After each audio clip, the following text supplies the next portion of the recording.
imposée aux citoyens européens, alors que l'Union européenne et le Royaume-Uni ont un taux de vaccination plus important que les États-Unis, et ça n'a pas l'air de vraiment perturber l'administration américaine aujourd'hui. Donc je crois qu'effectivement, il y a des leçons à en tirer pour les Européens, et effectivement pour tous les Européens, puisque c'est ainsi qu'on devra peser. Jean-Marie Guénaud avait raison de le rappeler à l'instant. Alors Stéphanie Villers. On a une angoisse commune en Europe et comme aux États-Unis, en fait, c'est la Chine et ses idées derrière la tête. Et on voit le monde des affaires est de plus en plus inquiet, parce que la doctrine marxiste, avec l'arrivée de Xi Jinping en 2012, est en train de plus en plus de s'affirmer sur le pays, alors qu'on pensait que son adhésion à l'OMC en 2001, on fête les 20 ans, allait au contraire l'amener vers un modèle plus libéral.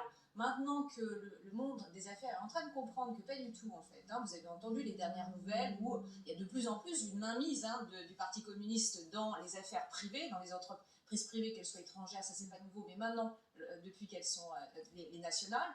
Alors il y a une espèce d'angoisse où on ne sait pas où veut aller exactement Xi Jinping. C'est-à-dire que on sait qu'il y a une forme d'hostilité par rapport à notre modèle libéral et démocratique, et il veut l'imposer, il veut imposer sa doctrine économique comme une alternative aux autres pays. Et là on ne sait pas en fait s'il veut le faire de manière pacifique ou au contraire. Alors la Chine a réagi, et les mots c'est guerre froide.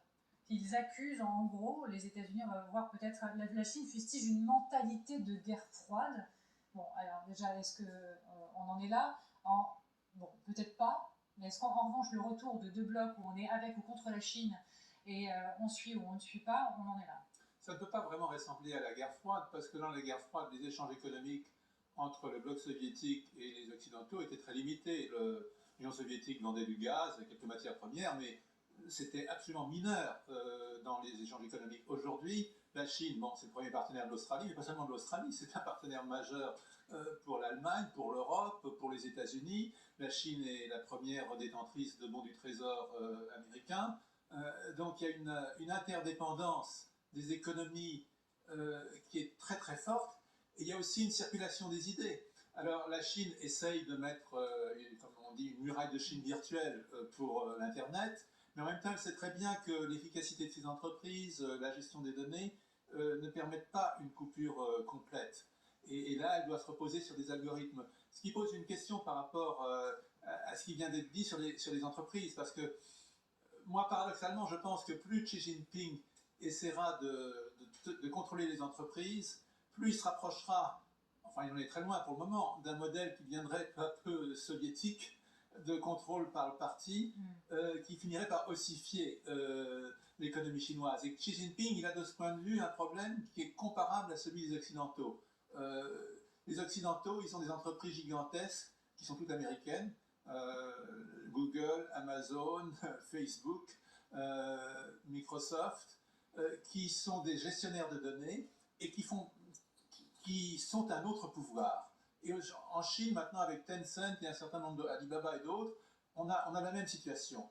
Enfin, pas encore, mais on a une tension entre ces entreprises et le pouvoir chinois. Et la question qui se pose, c'est de savoir si ces entreprises peuvent être complètement domestiquées par le pouvoir chinois. Donc, elles font peur. Encore des grands dossiers. Il nous reste 1 minute 30. Je suis transparente. Barbara Lefebvre, on doit aller voir Laurent Saïm, mais rapidement. Parce que Jean-Marie Guénaud a évoqué au début la question civilisationnelle, elle est là. Xi Jinping, depuis le début, croit au déclin occidental. Tout ce que nous lui montrons, c'est que c'est la réalité. Et comme depuis 30 ans, nos élites, à travers à la fois la mondialisation, le libre-échangisme, nous ont livré pieds et poings liés à cette puissance qui, effectivement, est en train de devenir une puissance.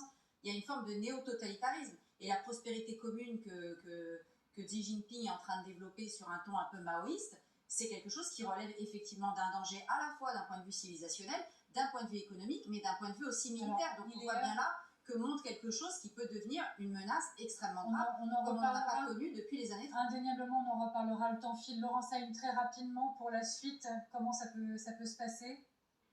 Mais la suite, c'est préparons-nous, peut-être en France, à parler, comme les Américains vont le faire, de la plus grande crise humanitaire qui est en train de se passer, qui commence pour les États-Unis au Texas, avec plus de 11 000 Haïtiens qui ont traversé ensemble un fleuve, qui se sont installés sous un pont au Texas. C'est ce qui mobilise l'actualité. Et là aussi, comme pour la crise en France, Joe Biden a décidé de rester silencieux et de passer son week-end dans sa maison, dans le Delaware, sans faire aucune déclaration, ni sur la France, ni sur la crise humanitaire haïtienne. Je vous remercie Laurence Saline, je vous remercie tous, Jean-Marie Guénaud particulièrement.